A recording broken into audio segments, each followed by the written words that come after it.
India दुनिया का सबसे यंग देश माना जाता है। हर जगह कहा जाता है इंडिया का फ्यूचर यूथ है। लेकिन एक सवाल है जो कोई ओपनली नहीं पूछता, अगर यूथ इतना स्ट्रांग है तो फिर इतनी फ्रस्ट्रेशन क्यों है, इतनी एंजाइटी क्यों है, इतनी कंफ्यूजन क्यों है।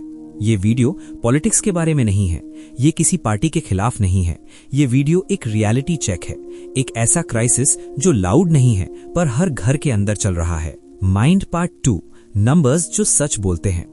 हर साल crore of young Indians schools और कॉलेजेस से निकलते हैं। सबके हाथ में डिग्री होती है, सबके दिमाग में होप होती है, लेकिन सिस्टम में जगह लिमिटेड होती है। जॉब्स कम है, कंपटीशन एक्सट्रीम है और एक्सपेक्टेशंस सबसे ज्यादा। रिजल्ट, यूथ अपने आप को ब्लेम करने लगता है, शायद मैं ही इनफ नहीं हूं, जबकि प्रॉब्लम इंडिविजुअल नहीं सिस्टमिक होती है। एजुकेशन जो तैयार नहीं करती। स्कूल हमें मार्क्स के लिए ट्रेन करता है, कॉलेज हमें सिलेबस के लिए, लेकिन लाइफ के लिए उसके लिए कोई प्रिपेयर नहीं करता। कोई ये नहीं सिखाता कि रिजेक्शन कैसे हैंडल करें, फेलियर कैसे एक्सेप्ट करें और अनसर्टेनिटी के साथ कैसे जिएं। डिग्री मिल जाती है, डायरेक्शन नहीं मिलती, और बिना डायरेक्शन के हार्डवर्क भी थका देता है। जॉब्स का प्रेशर, आइडेंटिटी का लॉस। बचपन से एक ही बात सुनाई जाती है, जॉब लग जाए लाइफ सेट हो जाएगी। लेकिन जब जॉब मिलती है तो लाइफ सेट नहीं होती। लो salary, high pressure, zero growth clarity.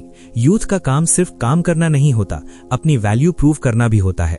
और जब वैल्यू सिर्फ सैलरी से मेजर हो तो सेल्फ वर्थ धीरे धीरे खत्म होने लगती है। सोशल मीडिया का इनविजिबल प्रेशर। इंस्टाग्राम पर सब सक्सेसफुल लगते हैं, लिंक्डइन पर सब अचीवर दिखते हैं, पर रियल लाइफ में सब स्ट्रगल कर रहे होते हैं। यूथ कंपेयर करता है अपनी रियलिटी को दूसरों के हाईलाइट रील से, और कंपैरिजन से जो फीलिंग आती है उसे कहते हैं साइलेंट डिप्रेशन। कोई रोता नहीं, कोई बोलता नहीं, बस स्क्रॉल करता रहता है। मेंटल हेल्थ जो सीरियस नहीं ली जाती। इंडिया में स्ट्रेस को अभी भी फेस समझा जाता है, एंग्जाइटी को वीकनेस, बर्नआउट को एक्सक्यूज। यूथ बोलता है ठीक हूं, जबकि अंदर से पूरी तरह थक चुका होता है।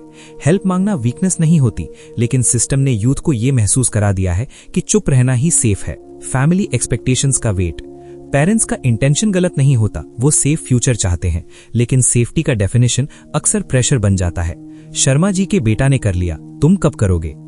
कंपैरिजन घर के अंदर शुरू होता है और यूथ खुद को प्रूव करते करते खुद से दूर होता जाता है। सपने कंफ्यूज हो जाते हैं, आइडेंटिटी ब्लर हो जाती है। वार्निंग, यूथ गुस्सा क्यों है। आज का यूथ लेजी नहीं है, वो सिर्फ फ्रस्ट्रेटेड है। वो मेहनत करता है लेकिन रिजल्ट गारंटी नहीं है। वो रूल्स फॉलो करता है लेकिन रिवॉर्ड अनक्लियर है। और जब मेहनत और रिवॉर्ड का कनेक्शन टूट जाता है तो गुस्सा पैदा होता है। ये गुस्सा डेंजर नहीं है, ये सिग्नल है, सिग्नल की सिस्टम अपडेट मांग रहा है। प्रॉब्लम यूथ नहीं, स्ट्रक्चर है। हर जनरेशन में यूथ होता है, पर हर जनरेशन इतना कंफ्यूज नहीं होता। आज का यूथ ऑप्शंस के बीच फंसा है। ट्रेडिशनल रास्ता रिस्की लगता है, न्यू रास्ता अनसर्टन। इस बीच में यूथ अटक जाता है। प्रॉब्लम ये नहीं है कि यूथ वीक है, प्रॉब्लम ये है कि गाइडेंस मिसिंग है। सोल्यूशन क्या है। इस क्राइसिस का एक सिंपल सोल्यूशन नहीं है, लेकिन एक शुरुआत हो सकती है, अवेयरनेस से, ऑनेस्ट कॉन्वर्सेशन से और अनरियलिस्टिक एक्सपेक्टेशंस तोड़ने से। यूथ को सुपर हीरो बनाने की जरूरत नहीं है, उसे समझने की जरूरत है। सिस्टम को भी अपडेट होना पड़ेगा और सोसाइटी को भी। Final reality check.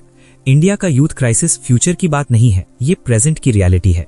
इसे इग्नोर करना प्रॉब्लम को बड़ा करेगा और इसे समझना सॉल्यूशन की पहली स्टेप है।